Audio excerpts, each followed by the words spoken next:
Alright, well, after doing that video yesterday, it gave me a whole new appreciation for a good old-fashioned work boot. And here's my crate of boot parts.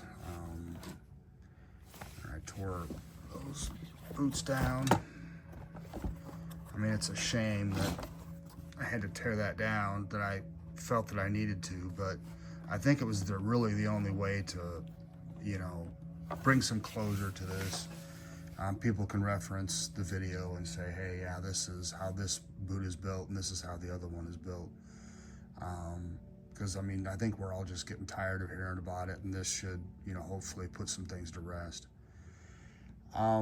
But like I said, it gave me a whole new appreciation for a good old-fashioned work boot. And so in honor of that, today I'm wearing, this is my Frank's Type 1 lace to toe. I do wear this from time to time, and this particular boot was built a year ago, and I had purchased a couple of boots prior to this pair from Frank's, but this is what really got me started on, just like I said, a good old-fashioned durable work boot.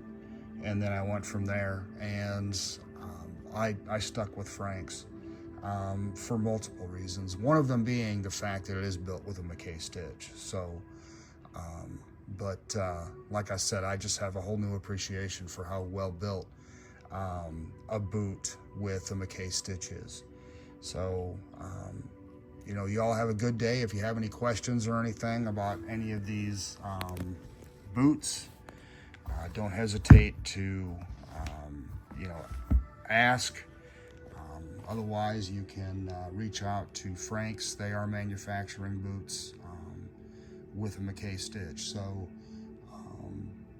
kind of keep them in mind too if you're looking for a really good, well-built, durable work boot.